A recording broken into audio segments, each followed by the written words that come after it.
Hello everyone, स्वागत है आप सभी का स्टडी विद कविता में। तो गाइस, आज का हमारा क्वेश्चन है, पारंपरिक भारत की जाति व्यवस्था के अध्ययन के संदर्भ में लुईस ड्यूमा की संरचनात्मक पद्धति क्या है। तो गाइस, हम इसमें पढ़ेंगे लुईस ड्यूमा की जो संरचनात्मक पद्धति है, हम उसी का अध्ययन करेंगे कि लुईस ड्यूमा ने अपनी संरचनात्मक पद्धति में अपना विचार कैसे प्रस्तुत किया है। तो गाइस, हम इसका आंसर देखते हैं। लुईस ड्यूमा ने जाति व्यवस्था को अपने अध्ययन में भारतीय विद्या शास्त्रीय दृष्टि से संरचनात्मक पद्धति दोनों का प्रयोग किया है और भारत के समाजशास्त्र एवं भारतीय विद्याशास्त्र के संगम पर स्थापित करने का प्रयास किया है। इसका दृष्टिकोण मुख्यतः जाति व्यवस्था की विचारधारा से संबंधित है। तो गाइस, हम इसमें देखते हैं लुईस ड्यूमा ने जाति व्यवस्था को अपने अध्ययन में भारतीय विद्या शास्त्रीय दृष्टि से संरचनात्मक पद्धति में दोनों का क्या किया है, प्रयोग किया है। और भारत के समाजशास्त्र के जो समाजशास्त्र हैं और भारतीय विद्याशास्त्र है उसको संगम पे स्थापित करने का प्रयास किया है। और इनका जो दृष्टिकोण है वो मुख्यतः जाति व्यवस्था की विचारधारा से क्या है, संबंधित है। तो हम आगे इसमें देखते हैं गाइस। लुईस ड्यूमा का कहना है कि जातीय स्तरीकरण का केवल एक रूप नहीं है, लेकिन सामाजिक असमानता का एक विशेष रूप है, जिसका अर्थ समाजशास्त्रीय दृष्टिकोणों द्वारा समझा जाना चाहिए। इनके अनुसार भारत एक ऐसा धार्मिक समाज है जो जाति व्यवस्था की शुद्ध असमानतावादी व्यवस्था से परिचालित है तथा पवित्रता और अपवित्रता के विरोधी विचारधारा पर आधारित है। इसमें इन्होंने वैचारिकों के प्राथमिक माना, जिनका स्रोत भारतीय धर्म ग्रंथ है। फिर हम इसमें देखते हैं, लुईस ड्यूमा ने विश्व के पूर्वी और पश्चिमी दो समाजों में विभक्त करते हुए समानता और पश्चिमी समाजों का केंद्रीय विशेषता माना है।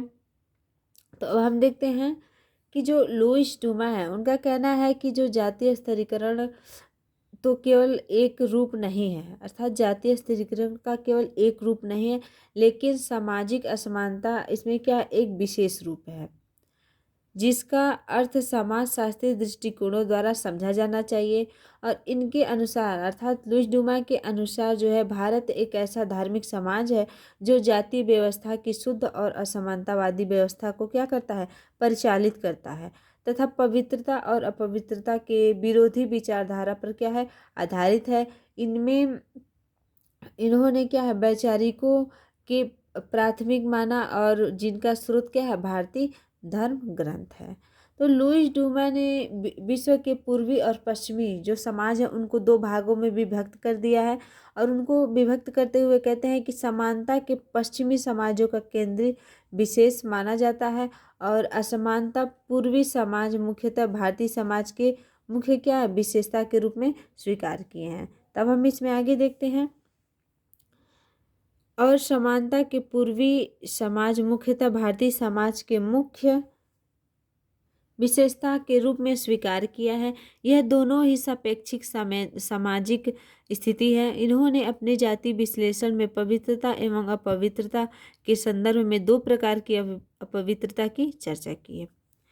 तो लुईस ड्यूमा जो है वो कहते हैं कि समानता के पूर्वी समाज और मुख्यतः भारतीय समाज के मुख्य विशेषताओं के रूप में क्या किया जाता है, स्वीकार किया है।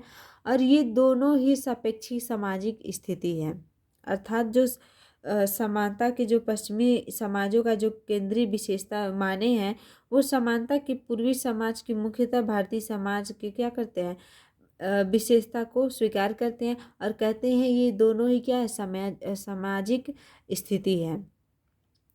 इन्होंने जो है अर्थात लुईस ड्यूमा ने जाति विश्लेषण को पवित्रता और अपवित्रता दो संदर्भों में क्या किया है, दो प्रकार के संबंधों में चर्चा किया। और अपवित्रता का भी कभी कहते हैं कि ये दो प्रकार की होती है, अर्थात पहले तो ये विश्लेषण करते हैं कि पवित्रता और अपवित्रता, और फिर से अपवित्रता के दो प्रकार की चर्चा करते हैं। ठीक है, तो अब हम अपवित्रता के जो प्रकार हैं उसको देखेंगे। पहला है अस्थाई अपवित्रता। ठीक है, इसमें देखते हैं, यह पूर्ण अस्थायी जन्म से लेकर मृत्यु तक बनी रहने वाली अपवित्रता है जो भारतीय समाज की परंपरागत वर्ण जाति व्यवस्था में देखने को मिलती है। तो लुईस ड्यूमा जो जो पहला अपवित्रता की चर्चा किए हैं, जिसे हम क्या कहते हैं, अस्थाई अपवित्रता। तो ये ऐसी अपवित्रता है, वो कहते हैं कि यह पूर्ण अस्थाई होती है, अर्थात ये जन्म से लेकर मृत्यु तक क्या रहती है, बनी रहती है। और ये भारतीय समाज की परंपरागत वर्ण जाति में देखने को मिलती है। अर्थात ये जो अपवित्रता है, जो जन्म से लेकर मृत्यु तक बनी रहने वाली अपवित्रता है, ये भारतीय समाज के वर्ण जाति में देखने को मिलती है। ठीक है, फिर इसमें दूसरा कहें अस्थाई अपवित्रता। तो इसमें देखते हैं, ड्यूमा के अनुसार यह अपवित्रता क्षणिक होती है, जिसमें कुछ धार्मिक कर्मकांडों के पश्चात दूर किया जा सकता है, जैसे जन्म एवं मृत्यु दो के समय की अपवित्रता है।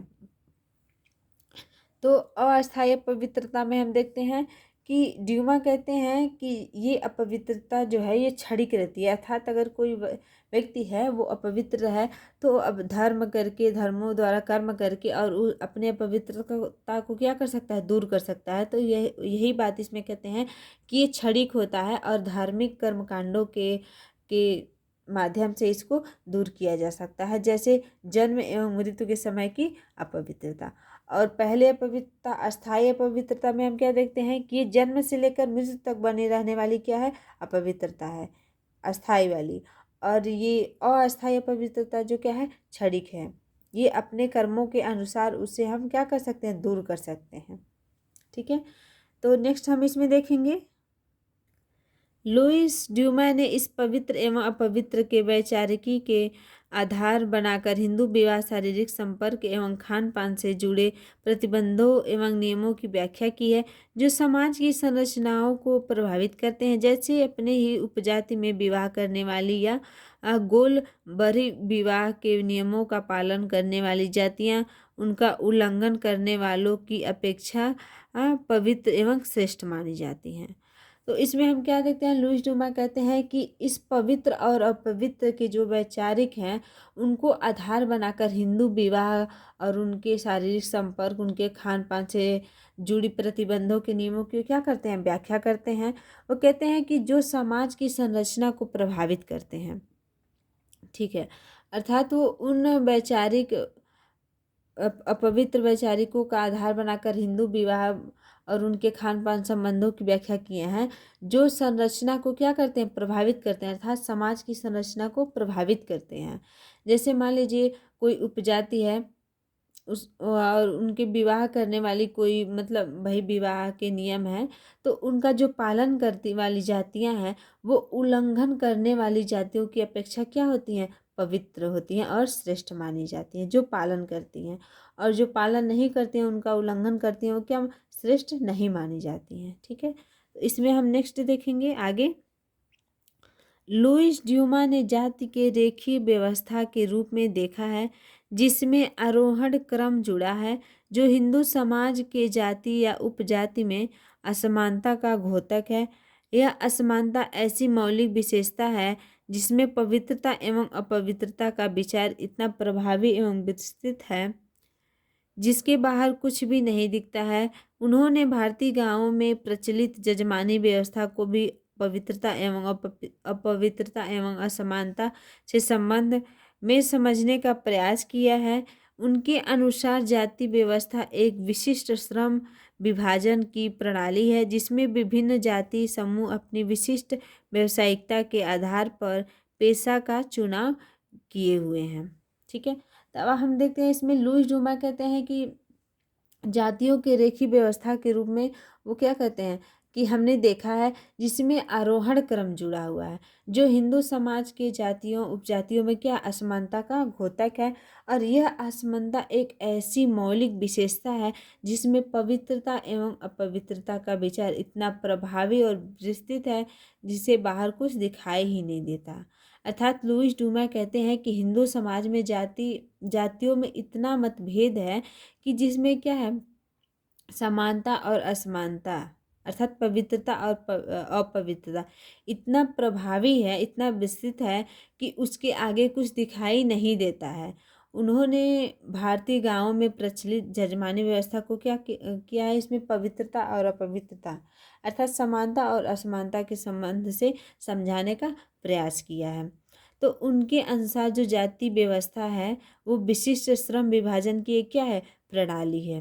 अर्थात लुईस डूमा के अनुसार जो भारतीय गांव में जो जजमानी व्यवस्था है उसको समझाने के वो क्या करते हैं, पवित्रता और अपवित्रता के समानता को समझाने का प्रयास करते हैं और कहते हैं कि जो जाति व्यवस्था है वो विशिष्ट श्रम विभाजन की एक प्रणाली है और जिसमें विभिन्न जातियां समूह अपनी अपनी विशिष्ट व्यवसाय के आधार पे अपने पेशे का चुनाव करती हैं, अर्थात अपने कार्य का चुनाव करती हैं।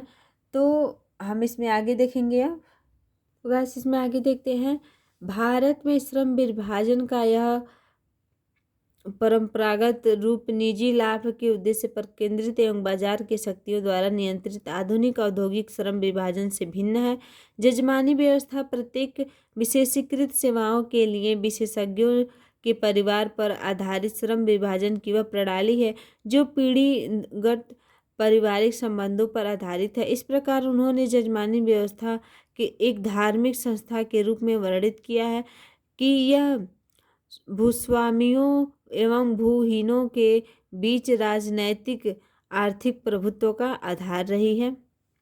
अर्थात लुईस डूमा जो जजमानी व्यवस्था को व्यक्त कराना चाहते थे, अपवित्रता और अपवित्रता शायद, तो वो कहते हैं कि भारत में श्रम विभाजन का यह एक क्या है, परंपरागत निजी लाभ के उद्देश्य पर केंद्रित एक बाजार शक्तियों द्वारा नियंत्रित क्या है, आधुनिक औद्योगिक श्रम विभाजन से क्या है, ये भिन्न है।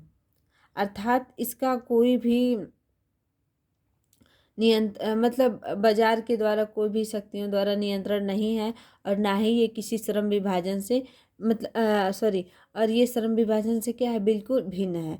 क्योंकि जजमानी व्यवस्था जो है वो प्रत्येक विशेषीकृत सेवाओं के लिए क्या है, विशेषज्ञों और उनके परिवार पर आधारित एक श्रम विभाजन की एक क्या है, प्रणाली है जो पीढ़ी दर पीढ़ी पारिवारिक संबंधों पर क्या करती है, आधारित होती है। तो इस प्रकार से वो कहते हैं कि जजमानी व्यवस्था को एक धार्मिक संस्था के रूप में वो क्या किया, वर्णन किए। जैसे मान लीजिए कोई भी जजमानी व्यवस्था होती है तो पहले मान लीजिए जैसे ब्राह्मण है तो वो जजमानी व्यवस्था उनका है, तो मान लीजिए पहले जो ब्राह्मण होते हैं उनके परिवार में जो बड़ा होगा, बुजुर्ग हुआ वो होगा, वो पहले जजमानी व्यवस्था करता होगा, फिर अगले पीढ़ी में उनके पुत्र किए होंगे, फिर ऐसे ही पीढ़ी दर पीढ़ी क्या होती होगी, ये बढ़ती गई होगी। तो वही इसमें जो ड्यूमा है, लुईस ड्यूमा, उन्होंने इसे एक संस्था के रूप में वर्णन किया, धार्मिक संस्था के रूप में वर्णन किया और वो कहते हैं कि ये भूस्वामियों और भूमिहीनों के बीच एक राजनैतिक आर्थिक प्रभुत्व का आधार है। ठीक है, तो अब हम इसमें आगे देखेंगे। लुईस डूमा के विचारों का कई आधारों पर आलोचनात्मक मूल्यांकन भी विद्वानों द्वारा किया गया है। फिर भी लुईस डूमा का यह विचार न केवल जाति व्यवस्था के सांस्कृतिक सामाजिक पक्षों के विश्लेषण हेतु एक अंतर्दृष्टि प्रदान करता है, बल्कि असमानता पर आधारित भारतीय समाज व पश्चिमी समाज की तुलनात्मक विभिन्नता को समझने में भी महत्वपूर्ण है। ड्यूमा के प्रारूप में अनुष्ठान की स्थिति के लिए सामाजिक स्तरीकरण के राजनैतिक और आर्थिक मापदंडों के अधीनता समकालीन समय में सामाजिक परिवर्तन के महत्व को कम करता है। तो हम देखते हैं लुईस डूमा के जो विचार हैं वो कई आधारों पर आलोचनात्मक हैं और आलोचनात्मक मूल्यांकन भी क्या है, विद्वानों द्वारा किया गया है। अर्थात उनका जो विचार है वो कई आधारों पे विद्वानों द्वारा क्या किया गया है, आलोचन किया गया है उसका।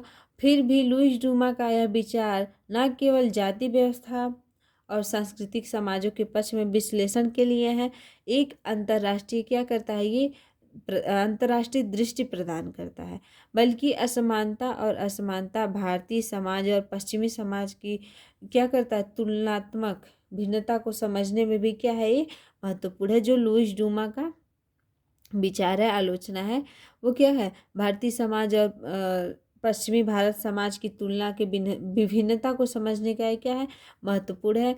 और लुईस ड्यूमा के जो प्रारूप में अनुष्ठान की स्थिति है, उसके लिए सामाजिक स्तरीकरण के राजनैतिक और आर्थिक मापदंडों की अधीनता जो क्या है समकालीन समय में सामाजिक परिवर्तन को के महत्व को कम करता है।